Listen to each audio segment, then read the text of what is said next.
Hello दोस्तों। पूरा शहर जब सोता है ना, तब स्टेशन मास्टर एक ट्रेन को सही ट्रैक पर दौड़ाता है। अगर ऐसी ही जिम्मेदारी और पावर चाहिए तो चलो इस पोस्ट का पूरा पंचनामा करते हैं। आज की इस वीडियो में हम स्टेशन मास्टर बनने के 5 चरणों को स्टेप बाय स्टेप बिल्कुल आसान भाषा में समझेंगे। तो चलिए शुरू करते हैं। सबसे पहले बात करते हैं एलिजिबिलिटी की। इसमें कौन कौन से अभ्यर्थी एलिजिबल होंगे। एजुकेशन क्वालिफिकेशन में BA, BSc, BTech, BCom कोई भी ग्रेजुएशन का डिग्री, ये सभी स्टेशन मास्टर पोस्ट के लिए एलिजिबल है।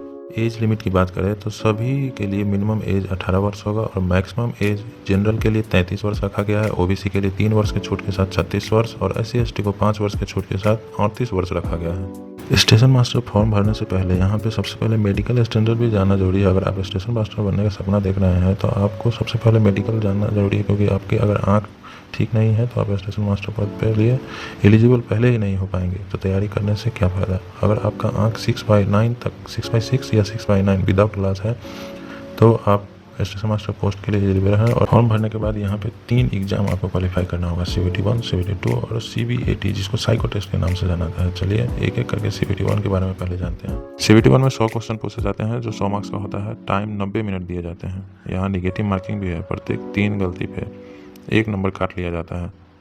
बात करें सब्जेक्ट का तो इसमें 3 सब्जेक्ट पूछे जाते हैं, मैथमेटिक्स, रीजनिंग और जनरल अवेयरनेस।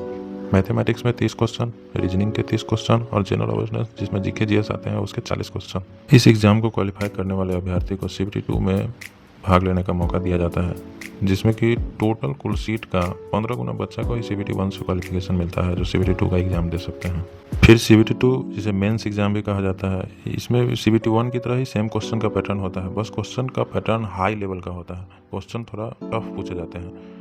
इसमें भी 90 मिनट ही टाइम दिया जाता है, लेकिन क्वेश्चन 120 हो जाते हैं। 20 क्वेश्चन बढ़ जाता है लेकिन 90 मिनट ही दिया जाता है। इसका मतलब क्वेश्चन भी टफ और टाइम भी कम दिए जाते हैं। इसमें 35 मैथ के क्वेश्चन पूछे जाते हैं जो एडवांस लेवल के होते हैं। 35 रीजनिंग क्वेश्चन पूछे जाते हैं जो इस बहुत ही टाइम टेकिंग होता है। और जनरल अवेयरनेस के 50 क्वेश्चन पूछे जाते हैं जिसमें करंट अफेयर्स पे ज़्यादा जोर दिया जाता है। नेगेटिव मार्किंग तो होता ही है, इसलिए तुक्का मारने से तो बचना ही होगा। टोटल स्टेशन मास्टर पोस्ट के 8 गुने बच्चे को CBAT 2 से क्वालिफाई किया जाता है, जिसको साइको एग्जाम देने का मौका दिया जाता है। साइको एग्जाम जिसको CBAT computer based aptitude test कहा जाता है, इसमें 5 बैटरी टेस्ट होते हैं। इसका 30% वेटेज फाइनल मेरिट लिस्ट बनाते समय यूज किया जाता है। इसमें कोई भी पासिंग मार्क्स या कुछ नहीं होता। इसमें एवरेज बच्चा से ऊपर नंबर लाना होता है। मतलब कि हर बैटरी टेस्ट में आपको एवरेज जितने बच्चे हैं उस ऊपर नंबर होने चाहिए, तब आप पास कर लाएंगे। और प्रत्येक बैटरी टेस्ट में अलग अलग पास होना जरूरी है।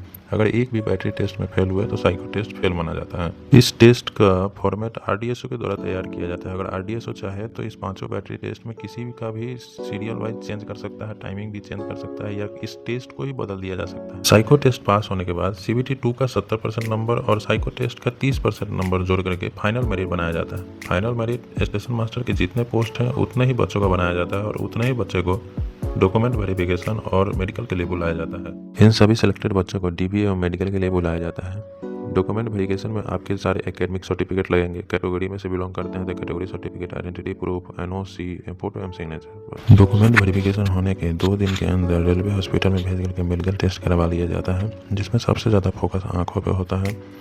आँख में आपका 6/9 तक होना चाहिए विदाउट चश्मा। कलर विजन तो होना ही नहीं चाहिए। फुल बॉडी चेकअप में x-ray, blood test, urine test, ECG सब किए जाते हैं। इन सभी स्टेजों को सफलतापूर्वक पार करने के बाद अब स्टेशन मास्टर बन चुके हैं। अब आपके लिए बस लास्ट में पैनल तैयार किया जाएगा। पैनल में आपका नाम आएगा, आपको बुलाया जाएगा ट्रेनिंग के लिए। ट्रेनिंग के लिए रेलवे का अपना ट्रेनिंग स्कूल होता है। यह 90 दिन का ट्रेनिंग होता है, लेकिन छुट्टी उट्टी लगा करके यह 4 महीना तक चला जाता है। तो दोस्तों उम्मीद है स्टेशन मास्टर बनने के सारे डाउट क्लियर हो गए होंगे। अगर आपका कोई भी सवाल हो तो कमेंट बॉक्स में ज़रूर पूछें।